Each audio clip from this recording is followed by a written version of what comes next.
Mateo 16:18. ¿A qué me refiero con esto?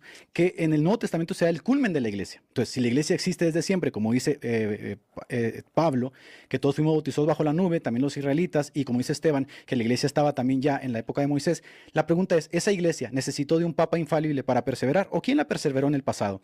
¿Quién preservó a Elías? ¿Quién preservó a Abraham? ¿Quién preservó a los judíos?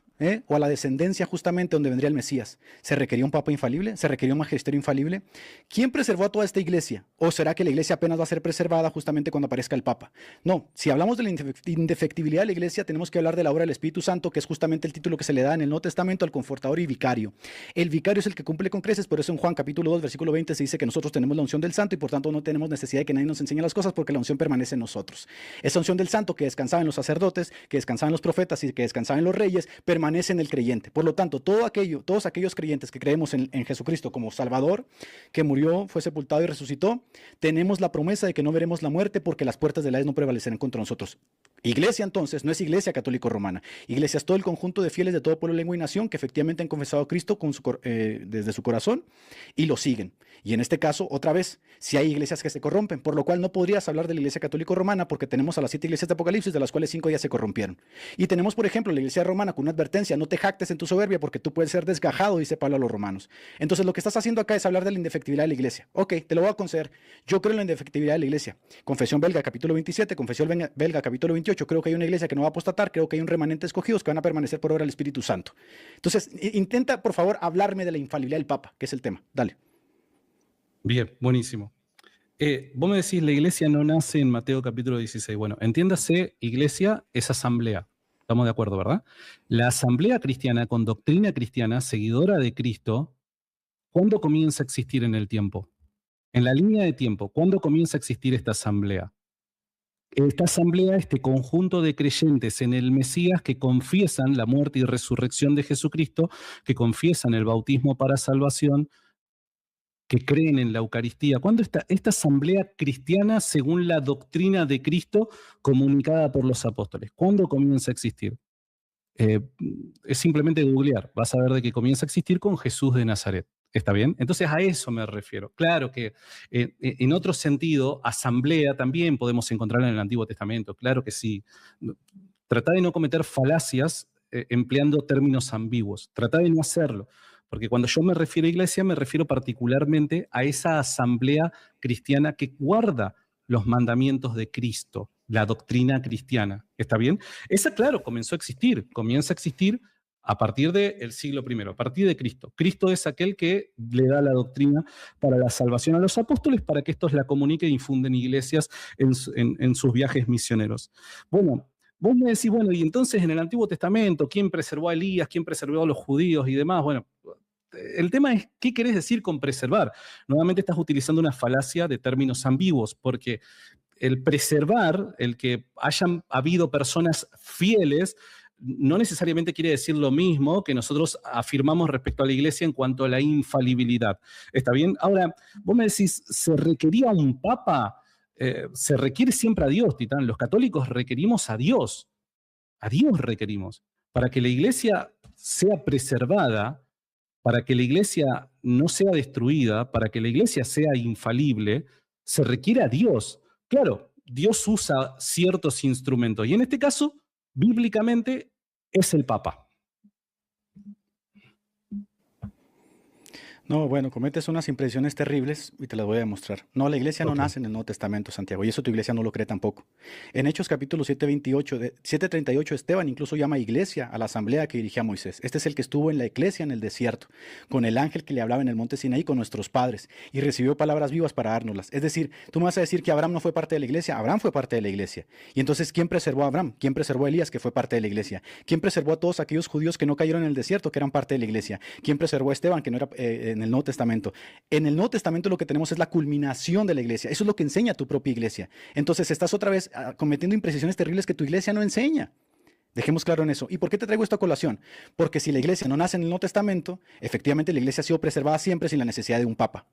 Y en Romanos capítulo 3, versículo 2, por ejemplo, dice que los judíos preservaron los oráculos divinos, no necesitaban de un magisterio infalible. ¿Por qué? Porque estaban preservados por Dios. Dios preserva a sus escogidos. Ahora dices, no, hay una falacia de términos ambiguos. ¿Qué falacia de términos ambiguos? Si literalmente se utiliza esa palabra. Dios se reserva 7,000 rodillas justamente para que su iglesia no apostate. Dios se reserva un pueblo de buenas obras. ¿Cómo que una falacia ¿No conoces la Biblia o qué pasa? Dios siempre se ha reservado un remanente. Ahora, si hay un remanente, ¿ese remanente dónde está? Esa es la pregunta. Porque la Biblia utiliza más de 30 veces la palabra remanente respecto a la iglesia. De todo pueblo, lengua y nación, no geográficamente ubicada, sino universal, que es una descripción de la naturaleza de la iglesia católica. Entonces, cuando hables de la iglesia, yo lo concuerdo, porque yo creo en la indefectibilidad de la iglesia. Lo que yo no creo es en la infalibilidad de tu papa, que es lo que no puedes hablar. Tienes 11 rondas y no has hablado de la infalibilidad del papa. Ahora me saliste con la infalibilidad de la iglesia, que no es un término correcto porque Jesucristo no promete infalibilidad a la iglesia, sino indefectibilidad. Las puertas del Hades no prevalecerán contra ella. Y las puertas del Hades tienen que ver justamente con la muerte. En 1 Corintios se habla justamente que nosotros también resucitaremos como Jesucristo resucitó, porque efectivamente Jesucristo venció a la muerte. Esa es la promesa. En Mateo 16:18 no se habla de infalibilidades papales. Se habla de que nosotros, los que creemos en Cristo, no veremos muerte porque hemos pasado de muerte a vida. Y entonces nosotros, como dice 1 Corintios también, resucitaremos junto con Él. Y si llevamos la imagen de Adán, llevaremos la imagen de Cristo. Entonces, estás diciendo un resto de cosas, muchísimas cosas que no tienen nada que ver con el tema. Todos nosotros estamos obligados, sean ortodoxos, sean coptos, sean católicos, sean cristianos, todos estamos obligados a creer en la indefectibilidad de la iglesia, de que todos tendremos cuerpos resucitados, todos tendremos cuerpos glorificados y seremos participantes de la naturaleza divina. ¿Qué rayos tiene que ver esto con la infalibilidad del Papa? Doceava ronda, a ver si ya te animas a hablar de la infalibilidad del Papa, dale. Ya te está yendo muy mal, ya saliste del tema que domina según tú y ya te está yendo muy mal, dale. Ok, bien, buenísimo. Bueno, deja que la gente opine, tranquilo. Nuevamente me decís sin la necesidad de un papa. Reitero, nadie está diciendo que la única manera en la que Dios puede preservar es por medio de un papa. Nadie está diciendo eso. Dios ha elegido esta vía y ha asignado a un pastor para esta labor. Nosotros tenemos que aceptarlo establecido por Dios. Nadie está diciendo que si Dios no lo hacía de esta manera, Dios no lo puede hacer. No, no, no. Entonces la palabra necesidad ahí está de más. Ahora, Dios sí ha elegido esta vía y es bíblico y está Pedro en ese lugar. En la Biblia, Pedro es el Papa. Las características papales las encontramos en Pedro. Si querés lo discutimos, no tengo problema. Por otro lado, me decís, bueno, pero apelando a Mateo capítulo 16, decís, las puertas del Hades se refiere obviamente a las puertas de la muerte, entonces no crees en la infalibilidad, sino en la indefectibilidad. A mí me parece que es más que nada lo que manejás es un juego de palabras, porque, a ver, ¿qué es lo que da vida? ¿O quién da vida? Cristo da vida. Bien, pero Cristo da vida, vos me vas a decir, a aquel que cree en el Evangelio. ¿Estamos de acuerdo, verdad? A aquel que cree en el Evangelio, Cristo le da vida. Bien, ¿qué pasa si se corrompe el Evangelio en la iglesia? ¿Qué pasa si se corrompe el Evangelio comunicado por la iglesia? Las puertas del Hades prevalecen contra la iglesia. ¿Por qué? Porque ya la gente no puede creer en el verdadero Evangelio, que da vida. Cristo da vida por medio de la fe en el Evangelio. Entonces, Titán, o sea, es sencillo, no niegues lo obvio. Por otro lado, el tema del Papa. Bueno, Pedro es el primer Papa. Si querés lo discutimos con Biblia abierta. No tengo problema. Ahora, dado que la Iglesia, entonces, para concluir, dado que la Iglesia, evidentemente, es infalible, porque es columna y baluarte de verdad, lo enseña la Biblia. Cierro en 10 segundos. ¿Te parece? Dale. Dale. Dado que la Iglesia es infalible, necesariamente sus autoridades deben participar de esta infalibilidad, porque son aquellos que comunican oficialmente y de forma vinculante la doctrina cristiana que debe creer todo cristiano para salvación de las almas. Y dado que hay un pastor universal de la iglesia, designado por Cristo, este necesariamente debe participar de ese don de Dios. ¿Ves que ya íbamos a llegar hasta acá? 2 minutos 9, dale, voy a poner mi tiempo. Dame un momento, espera, que se me trabó esta cosa. Ahí está, mira, estoy desde cero. Ok. Mira, dices varias cosas otra vez que no se siguen. La única manera ya no es la infalibilidad del Papa para sostener la iglesia. Bueno, qué bueno que lo reconociste, ¿no? Sí que hay otra manera, por lo menos en el Antiguo Testamento reconoces que no había Papa y Dios preservó a su iglesia sin ningún problema. ¿Verdad que sí? Acéptalo. En el Antiguo Testamento, que es tanto más iglesia que la del Nuevo Testamento, porque no son una separación, las dos son iglesia, tenemos a la iglesia preservada sin el Papa infalible. Entonces, acá lo único que haces es una cuestión ad hoc. Metes al Papa justamente porque ya crees en el Papa. No es que lo estás demostrando. Mateo 16:18 ni por asomo habla de la infalibilidad. Mateo 16:18 hablas de las puertas del Hades. La palabra infalibilidad no está ahí, la estás suponiendo refiriendo porque no está en el texto. Y dijiste que tú te ibas a remitir a la Biblia al principio. Pero yo quiero que me muestres desde qué metodología estás diciendo que ahí se encuentra la infalibilidad. Histórico-crítica, histórico-gramatical, filológica, estás haciendo una sintaxis, un análisis morfosintáctico. ¿Cómo es que concluiste que Mateo 16:8 habla de la infalibilidad papal? No habla de la infalibilidad papal, habla de las puertas del Hades que efectivamente la iglesia no puede pasar sobre ellas. Ahora, fíjate la cosa que acabas de decir porque aquí te mataste totalmente.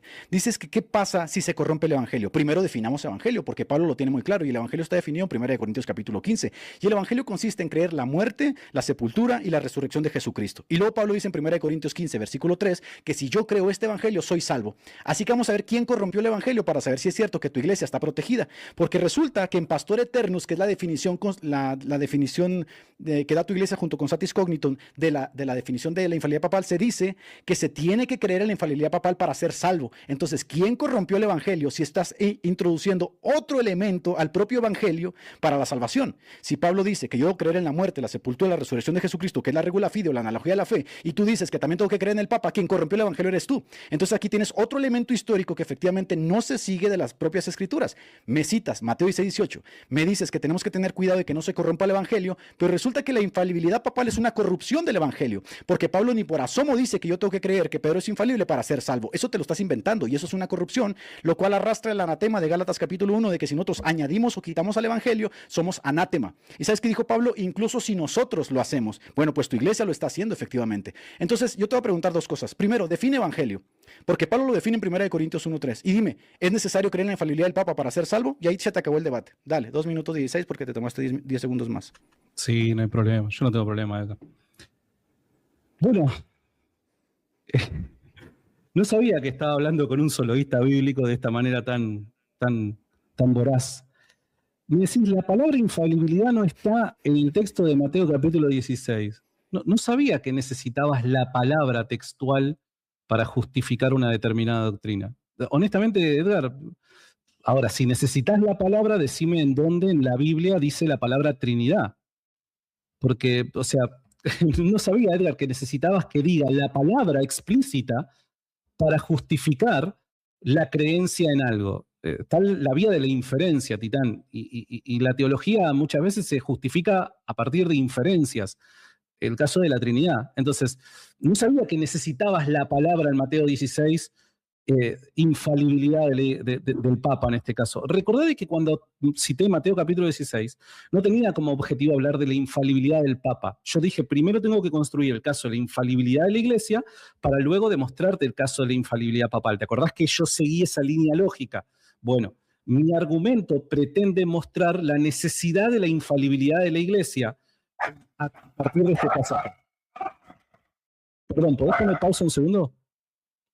Es porque hay alguien que está entrando en casa, entonces porque si no los perros van a ponerse locos. Dale, sin miedo, dale, ve, Dame un segundo nada más. Lo pongo en mute por los perros nada más.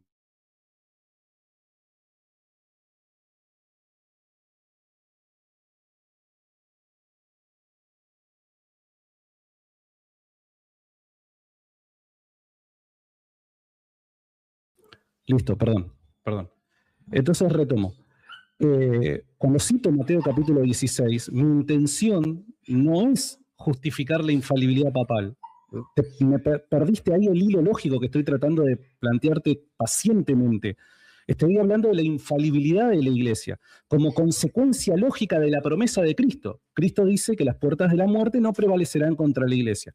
Si la Iglesia se corrompe doctrinalmente de manera formal y enseña de forma vinculante oficialmente doctrina errónea, no comunicada por Cristo, esa doctrina no puede llevar gente a la salvación, no puede salvar almas, ¿se entiende? Entonces necesariamente tiene que ser infalible. Por último, vos decís, citando a Pablo, que para ser salvo hay que creer en el Evangelio. Y decide que Pablo describe que creer en el Evangelio es muerte, sepultura y resurrección de Cristo. ¿Vos creés esto de forma explícita, Edgar? ¿Lo único que hay que creer para ser salvo es en la muerte, sepultura y resurrección de Cristo tal y como me lo planteaste? Porque si es así, mi pregunta es la siguiente, Edgar. ¿Vos pensás que los unicitarios son salvos?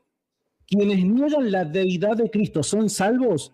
Porque si lo único que hay que creer es la muerte, sepultura y resurrección de Cristo, ¿dónde está la doctrina de la deidad de Cristo? ¿Dónde está la doctrina de la Santísima Trinidad? Hay muchas doctrinas que quedan afuera. ¿Dónde está la doctrina de la Sagrada Escritura que necesariamente comunica de forma única e infalible, según vos, el evangelio que tenemos que creer para salvación?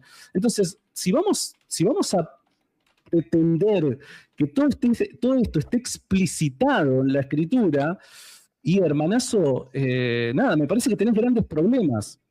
Ok. De verdad, te voy a decir algo. Perdón, Pensé ¿estás que saturando mi micrófono? yo lo escucho bien, no sé. Ok, listo, no dije nada, dale.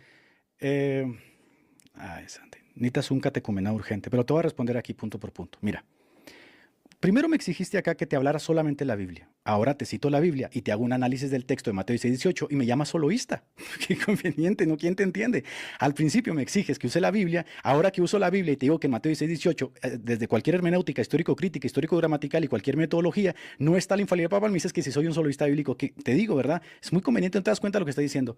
Ahora, yo no estoy en contra de las inferencias, Santiago, estoy en contra de las malas inferencias. Lo que tú cometes aquí se llama una falacia de salto categórico. En lógica, para que una inferencia sea válida, la conclusión debe estar contenida en las premisas. Pero es que en Mateo 6:18 no está contenida la infalibilidad papal. Te voy a poner un ejemplo. Premisa A, Cristo promete que las puertas del Hades no prevalecerán contra la iglesia. Premisa B, la iglesia perdurará en el tiempo, indefectibilidad que es lo que yo sostengo. Conclusión errónea, por lo tanto el Papa es infalible. ¿Ves? Esa es una mala inferencia, es un salto categórico. Pasas de la iglesia al Papa sin demostrarlo. Entonces no estoy en contra de tus inferencias, estoy en contra de esas malas inferencias que estás haciendo que nadie te las va a tomar en serio. Si vas a una universidad, te dices, estás loco, esa forma no se razona. Ahora, me citas la Trinidad, dices que la Trinidad no está explícita. Bueno, es que esto es de primaria, ¿no? La Trinidad no es un símil de la infalibilidad papal, Santiago. La Trinidad la encuentras efectivamente en los textos de forma implícita y explícita. Encuentras la deidad de Jesucristo, encuentras la deidad del Padre, encuentras la deidad del Espíritu Santo. Lo que tienes es una conceptualización en los concilios que viene previa del trabajo de los padres de la Iglesia. Entonces tienes tres elementos. Tienes el elemento de los padres de la Iglesia trabajando sobre la interpretación de esos textos, tienes a los propios textos hablando justamente de estos elementos y tienes un concilio que sentencia esta verdad. En la infalibilidad papal no tienes padres de la Iglesia. No me has dado ni un solo padre de la Iglesia que hable de la infalibilidad papal. No tienes textos que hablen de la infalibilidad papal y no tienes concilio, genio, porque la infalibilidad papal se definió en un concilio local, creando un cisma con los veterocatólicos. Entonces no utilices a la Trinidad porque no es un símil de la infalibilidad papal, de verdad, es un malísimo argumento. Luego dices que si el Evangelio contiene, por ejemplo, la deidad de Jesucristo. Sí, este es el Evangelio de Jesucristo. La palabra Jesucristo tiene la inferencia de que Cristo es la deidad. Cuando se habla de Cristo, los judíos entendían muy bien que se estaba igualando a Dios. Entonces sí, ahí está ya implícita la deidad de Jesucristo. Y cuando hablamos del Evangelio, por ejemplo, cuando hablamos de la resurrección, lo podemos concatenar efectivamente con el Padre levantando al Hijo y tenemos entonces ahora la concatenación de la Trinidad ontológica. ¿Lo ves? Todo está en el Evangelio. Y me dices, si es así, entonces los unicitarios son salvos, pues también creen eso. No, los unicitarios no creen eso. Los unicitarios niegan la regla de fe, que es justamente la interpretación correcta de ese Evangelio, donde se requiere que Jesucristo, el Padre y el Espíritu Santo sean personas diferentes. ¿Ves? Es de básico, es de primaria todo esto. No, los unicitarios son una secta. De hecho, tu iglesia los considera secta, al igual que los mormones. A nosotros no nos considera secta porque nosotros sí creemos el Evangelio, estamos adheridos por el bautismo a la fe. Entonces, todas las cosas que dices, todas las cosas que vas armando sobre la marcha son muy malos argumentos. No dominas la exégesis, no conoces la historia, no te comprometes con los argumentos de tu propia iglesia, citas mal a ciertas cosas de tu iglesia que tu iglesia no cree. Y cuando llegas a citar la Biblia, haces unos saltos categóricos impresionantes, unos saltos ahí epistémicos impresionantes, y por eso entiendo que no querías hablar de la infalibilidad papal, porque no hay forma de probarla. Pero bueno, te voy a tomar la palabra, Santiago, y aquí cierro este punto. Vamos a suponer que la infalibilidad papal es un símil de la Trinidad.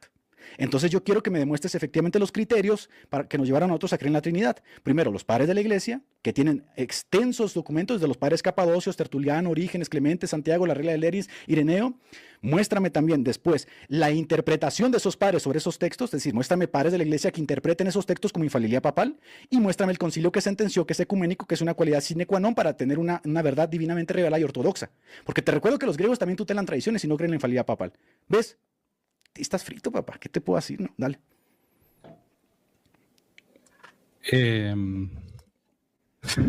Me sorprende la incapacidad que tenés para oír, o no sé si no te conviene oír. Mira, te lo puse acá en la vez anterior que intervine. ¿Te acordás que yo te había dicho en la vez anterior de que cuando cité Mateo capítulo 16 mi intención no era fundamentar el caso del Papa? ¿Te acordás de eso? ¿Te acordás? Entonces, si te acordás, ¿por qué nuevamente acá me estás refutando en tu última intervención, por qué me estás refutando el caso de que Mateo 16, 18 no está la infalibilidad papal? ¿Entendés? O sea, esto es un recurso bastante bajo de tu lado porque me estás reconociendo que yo dije que mi argumento al utilizar Mateo 16, 18 no era justificar la infalibilidad papal, sino la infalibilidad de la iglesia. Me lo estás reconociendo. Y luego en tu intervención me reclamás de que en ese pasaje no está la infalibilidad papal. Esto es puro sofista. O sea, esto es sofismo puro y duro.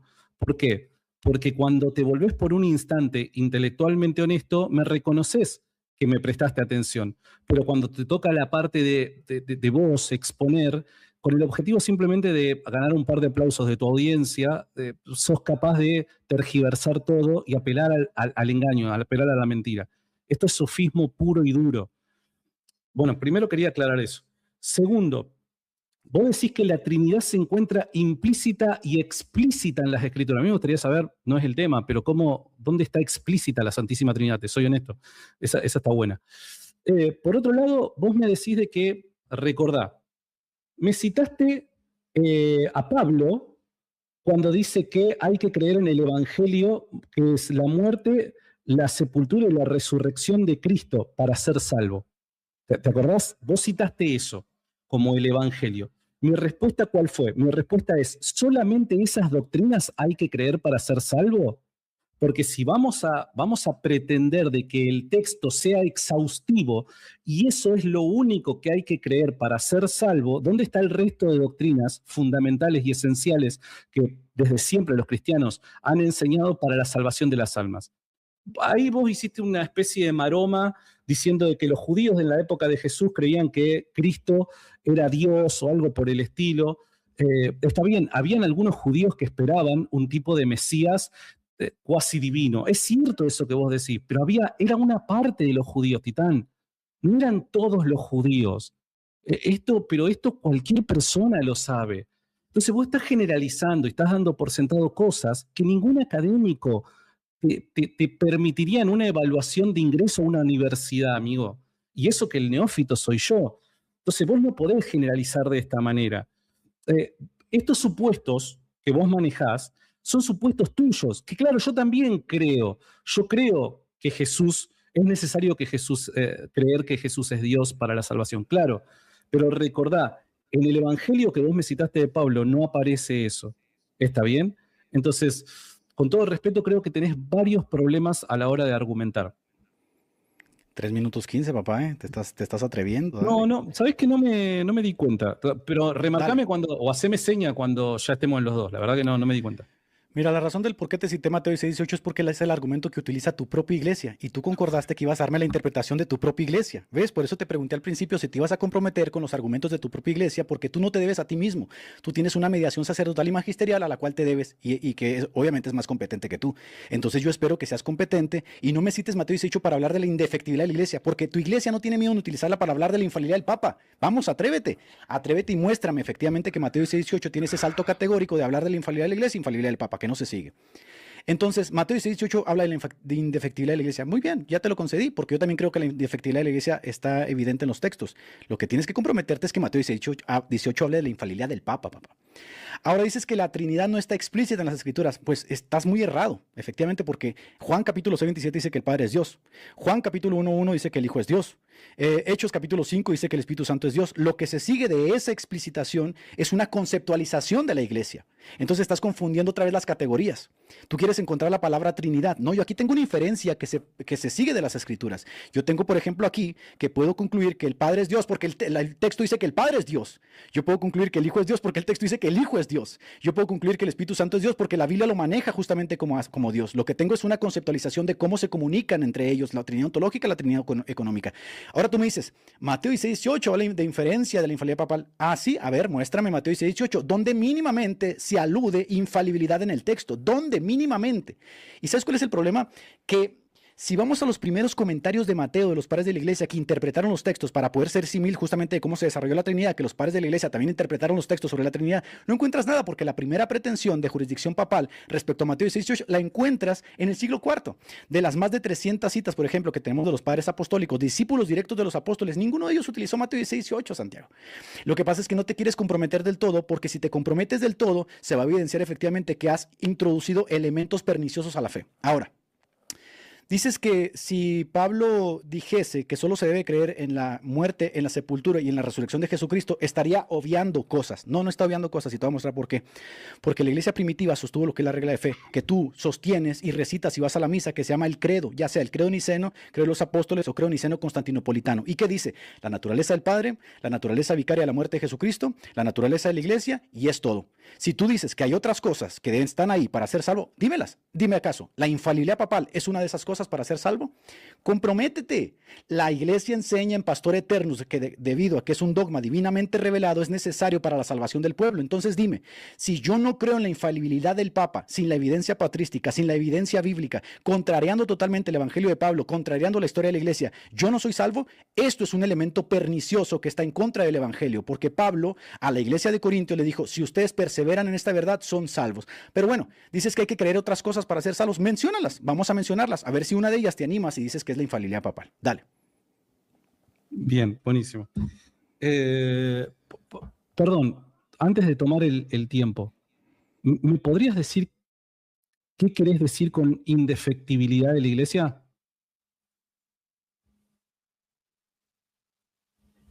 Sí, que la iglesia en su conjunto no puede apostatar. Eso quiero decir con indefectibilidad de la iglesia. O sea que la iglesia en su conjunto persevera en la fe apostólica. Sí, efectivamente. La iglesia en su conjunto, debido a las promesas de Cristo, no puede apostatar del Evangelio. Tiene que perseverar en él. Ok, bien, buenísimo. O sea que vos crees que la iglesia en su conjunto... Ok, bien, buenísimo, buenísimo, buenísimo. Dale. Para. Listo. ¿Me pones el tiempo? Bueno, indefectividad de la iglesia. Que la iglesia no puede apostatar. O sea que la iglesia doctrinalmente no se puede corromper. ¿Eso es lo que vos crees? Desarrolla tu idea y te la contesto en mi tiempo. Dale. Me gustaría simplemente que me muevas la cabeza como un no, un sí. ¿Crees que la iglesia doctrinalmente no se puede corromper? Creo que la iglesia en su conjunto no puede apostatar del Evangelio, efectivamente. ¿Doctrinalmente no se puede corromper significa eso?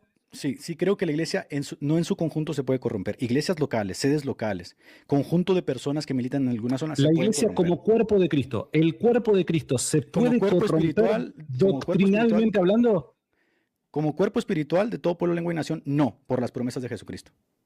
Ok, o sea que la doctrina enseñada por este cuerpo de Cristo es infalible. No. Desarrolla y yo te respondo, dale. Ok, bueno, buenísimo.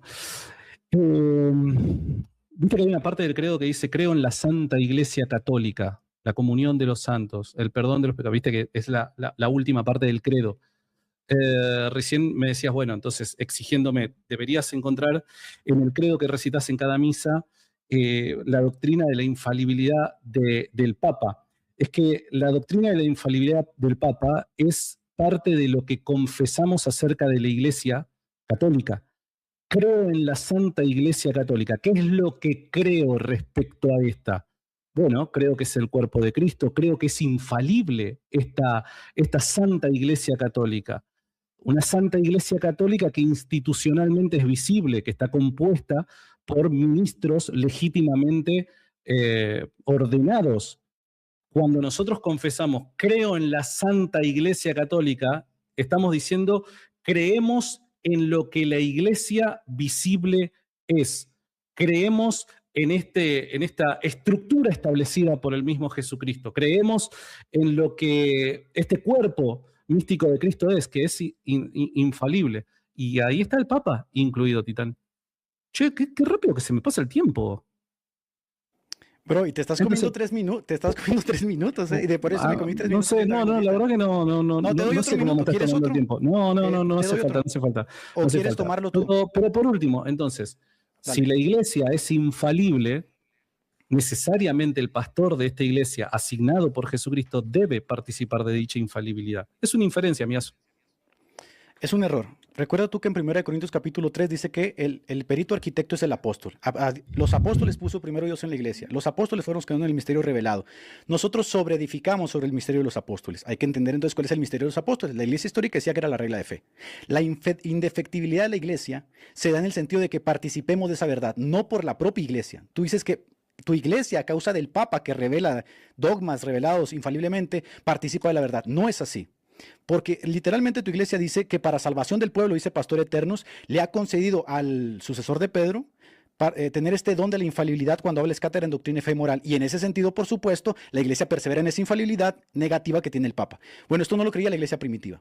La indefectibilidad de la iglesia se da en cuanto y tanto que participa de los oráculos divinos, los agiógrafos inspirados que son infalibles y inerrantes que tenemos por las escrituras. Por eso no pudiste probar que la tradición oral hable de la infalibilidad papal. Ahora, mira, dijiste la última parte, creo que es la parte eclesiológica, creo que en la iglesia que es una santa católica y apostólica, confieso que hay un solo bautismo para el perdón de los pecados, espero la resurrección de los muertos y la del mundo futuro, amén. Bien, esa parte, creo en la iglesia que es una santa católica y apostólica, ya es una sintetización del trabajo de los concilios, ya es una sintetización de la regla de fe. Lo que tú estás haciendo es a esa sintetización agregarle otra enseñanza.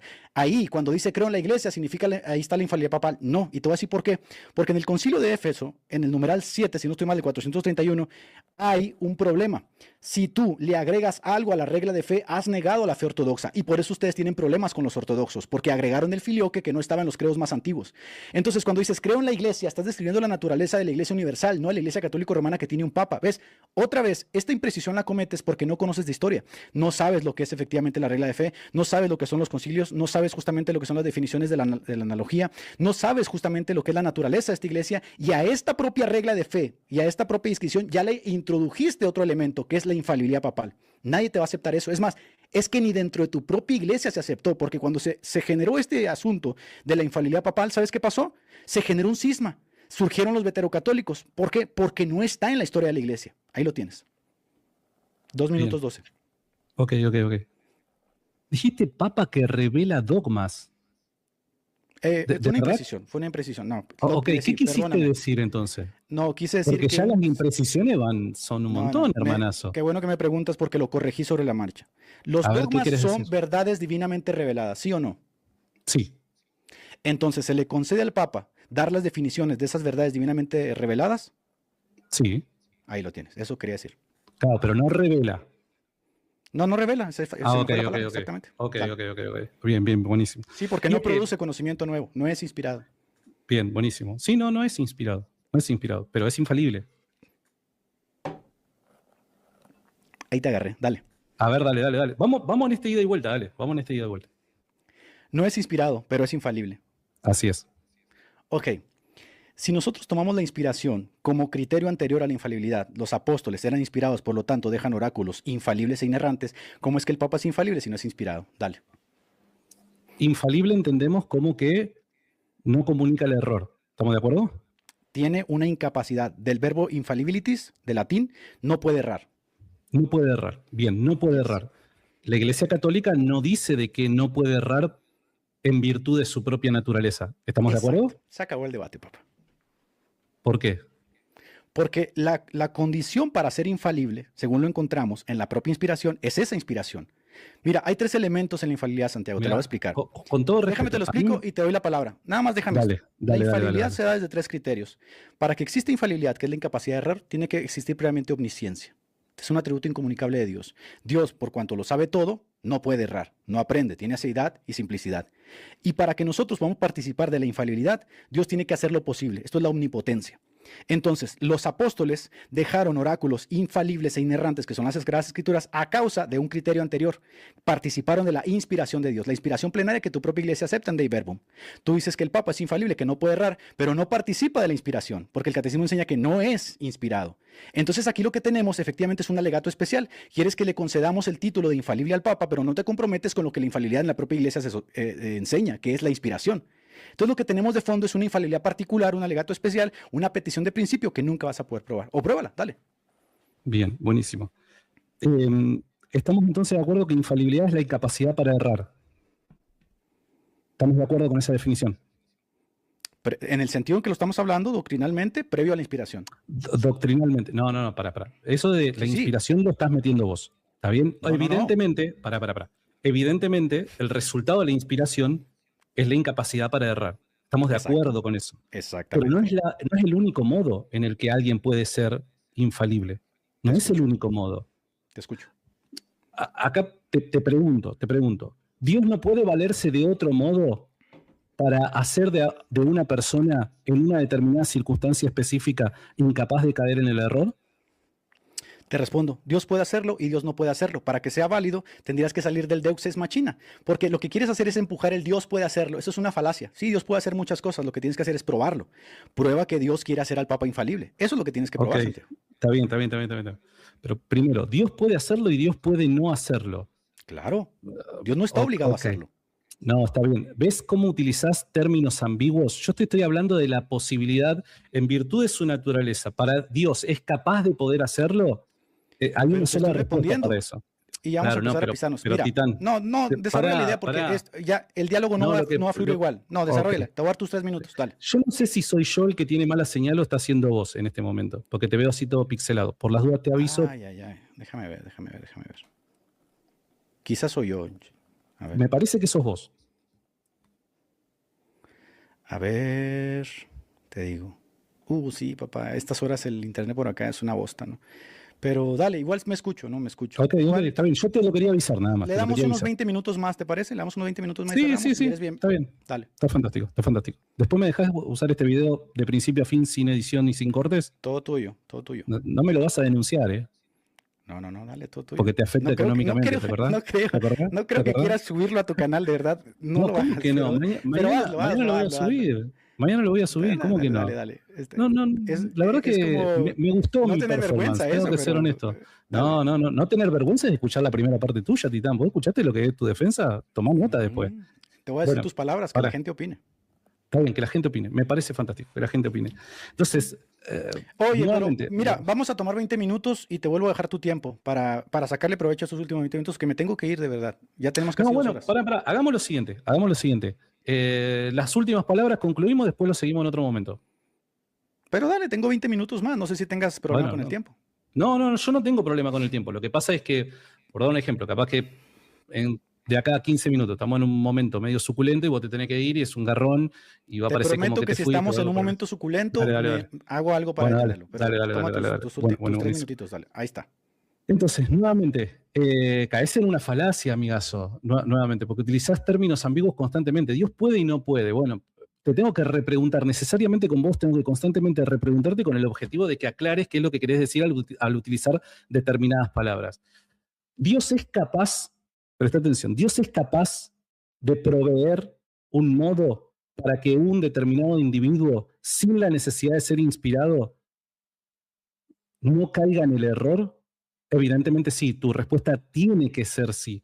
Ahora, claro, vos tenés razón, yo te tengo que dar buenas razones para justificar el por qué es que creo que Dios actúa de esta manera, particularmente con el Papa, bajo ciertas condiciones. Claro, yo no voy a correrme de la carga de la prueba, pero Dios lo puede hacer. Contestame con sí o con no. ¿Dios lo puede hacer? Con el Papa no. Lo puede hacer con cualquiera menos con el Papa. ¿Lo puede o no lo puede hacer? Contestame así, sigo, dale. El tema es el papado. Ok, Dios no es capaz de hacerlo con el Papa, entonces. Desarrolla la idea y yo te la respondo ahorita. Pero, está bien, yo te entiendo, pero es que necesito saber si vos crees o no crees lo que estoy diciendo para continuar, si no, estoy golpeando muñecos de paja.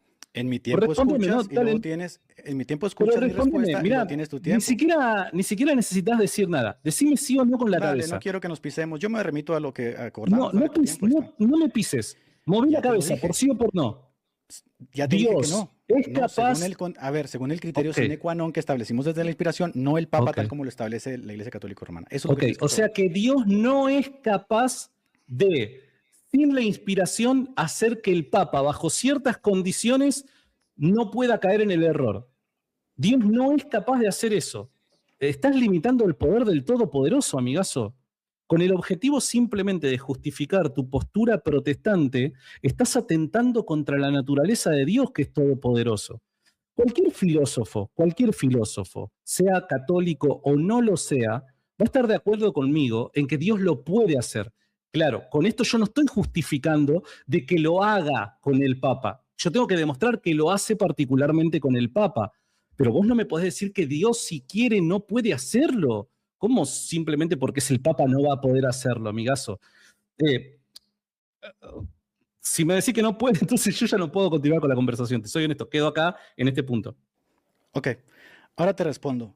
Lo que tú acabas de decir se llama falacia deus ex machina. Como no puedes salvar el argumento, no lo puedes probar en las escrituras, no lo puedes probar en la historia, recurres a una falacia del Dios de los huecos. Metes a Dios en la jugada justamente para que todo sea posible. Y te respondo, Dios puede hacerlo y Dios no puede hacerlo.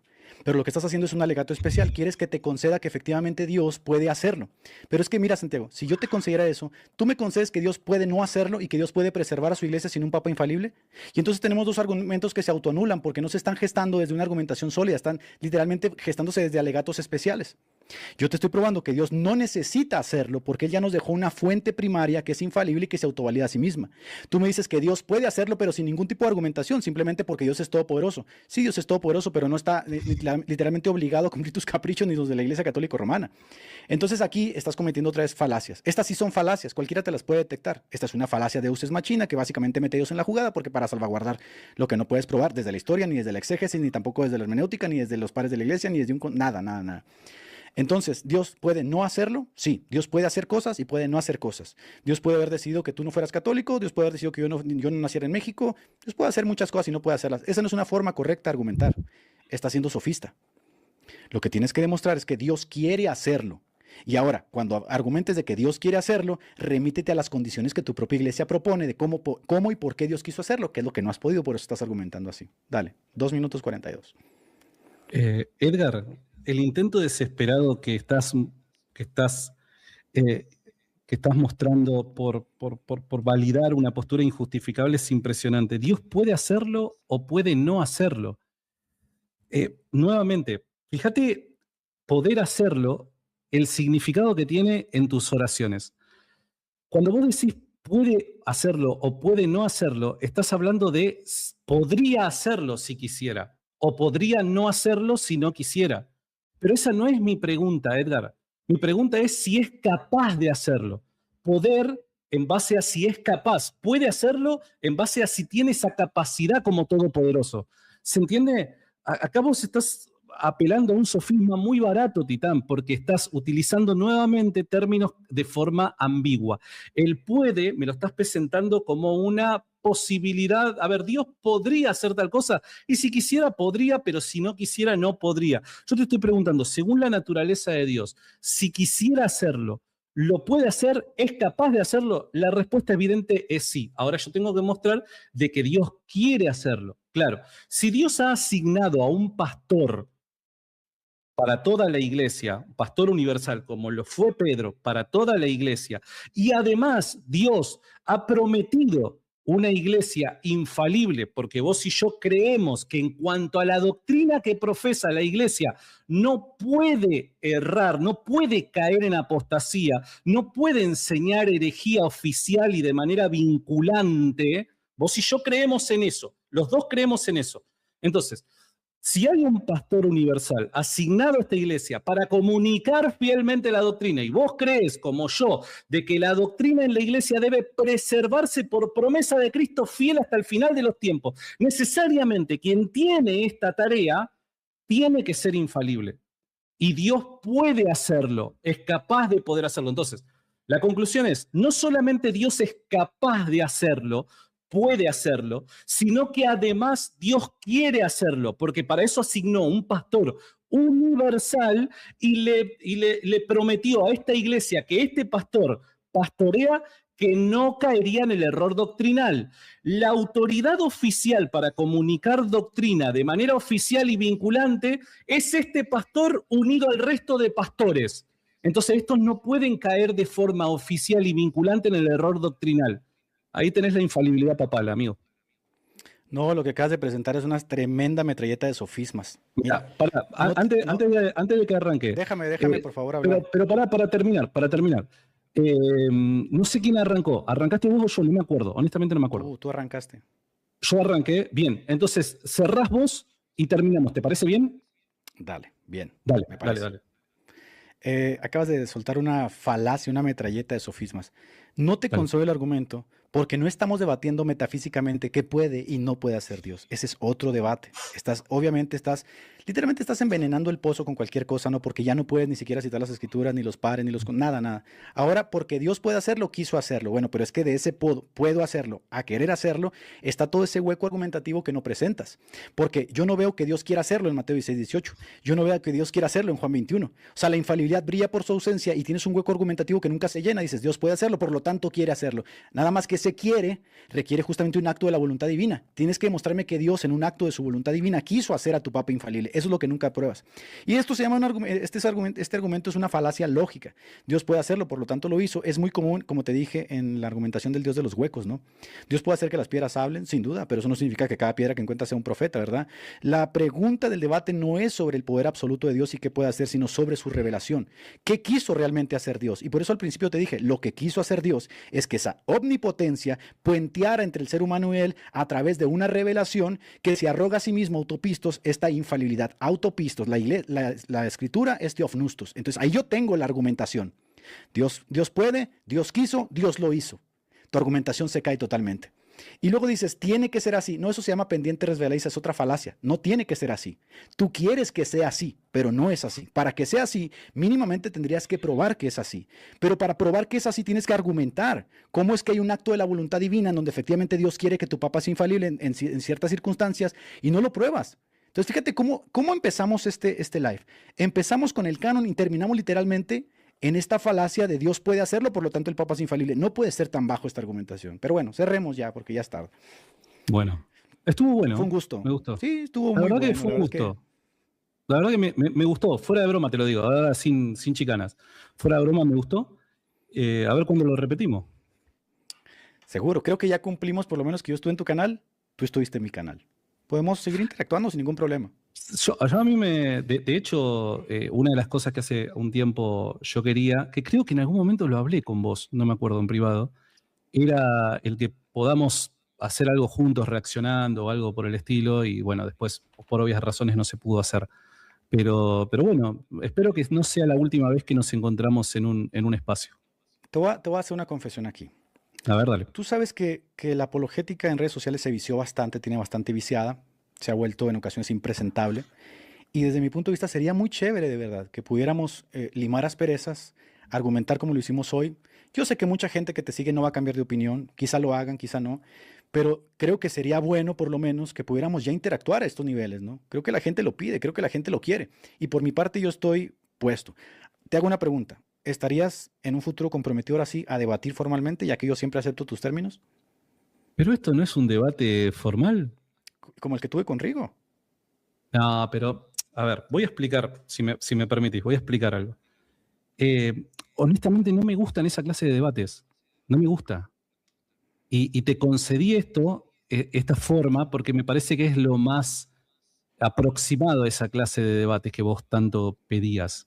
No me gusta esa clase de debates porque te soy honesto, no te estoy atacando, no te estoy chicaneando. Yo creo que vos cometés muchas falacias, hay muchos términos que manejás a los que les das distintos significados y muchas veces te vas por la tangente. Entonces, me da la impresión de que si te dejo hablar 15 minutos, terminás hablando de cualquier cosa. Ya sea con vos o con cualquiera, porque mucha gente me pide debates formales. Y yo le digo a todos que no, pero porque, qué sé yo, a mí me da esa impresión.